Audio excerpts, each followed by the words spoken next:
Hello to you.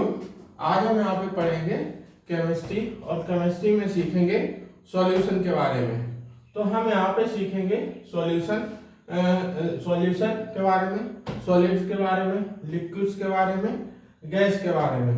तो हम यहाँ पे सीखेंगे स्ट्रेंथ ऑफ द सॉल्यूशन किस पे डिपेंड करती है। तो स्ट्रेंथ ऑफ द जो सॉल्यूशन है वो depend on the particular molecules, ions and metallic nature. For example के लिए यहाँ पे स्ट्रेंथ ऑफ सॉल्यूशन हो जाएगी कंसंट्रेटेड और डाइल्यूट। तो कंसंट्रेटेड का मतलब है ये कोई मतलब बॉक्स है, यहाँ पे क्या है पार्टिकल्स की संख्या, मॉलिक्यूल्स की संख्या मैक्सिमम है, जाना है। डाइल्यूट का मतलब है यहाँ पे ये बॉक्स है और यहाँ पे पार्टिकल की संख्या, मॉलिक्यूल्स की संख्या कम है, तो ये क्या है डाइल्यूट है।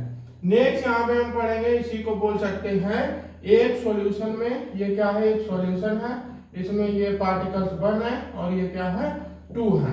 तो यहाँ पे 1 क्या है, यहाँ पे सोल्यूट है। अगर सॉल्यूशन में सोल्यूट की संख्या क्या है मैक्सिमम है, सोल्यूट की संख्या क्या है मैक्सिमम है, तो वो सॉल्यूशन कैसा है कंसंट्रेटेड है। नेक्स्ट अगर सॉल्यूशन में सॉल्वेंट की संख्या मैक्सिमम है तो वो सॉल्यूशन कैसा है डाइल्यूट। नेक्स्ट हम यहाँ पे पढ़ेंगे किसके बारे में, राउट लॉ के बारे में। तो राउट लॉ एक्सप्लेन करता है, डिफाइन करता है relation between pressure and mole fraction. तो हम यहाँ पे सीखेंगे, ये बताया गया है vapour pressure directly proportional to mole fraction. अब मोल फ्रैक्शन क्या है, तो मोल फ्रैक्शन सीखेंगे कि फॉर एग्जांपल के लिए एक क्या है सॉल्यूशन है, सॉल्यूशन में क्या है सॉल्वेंट है एंड यहाँ पे क्या है सॉल्यूट है। तो यहाँ पे mole fraction defined as the number of moles of one matter, one substance. Like यहाँ पे एक सॉल्यूशन है, उसमें मॉलिक्यूल्स है Na, Nb। तो मोल फ्रैक्शन हो जाएगा कि एक प्रकार के पदार्थ की संख्या, मॉलिक्यूल्स की संख्या, आयंस की संख्या बटे total number of molecules Na plus Nb। तो ये हो गया है। तो इसका फार्मूला होता है Pi equals to xi mole fraction, और Pi मतलब initial state, normal state. Next हम यहाँ पे पढ़ेंगे लेरीज लॉ। लेरीज लॉ, राउट लॉ क्या है, एक ही है, सिर्फ यहाँ पे क्या है एक साइन, मोल फ्रैक्शन की जगह पे क्या आता है KH कांस्टेंट, KH फैक्टर। तो KH कांस्टेंट फैक्टर यहाँ पे क्या है गैस है।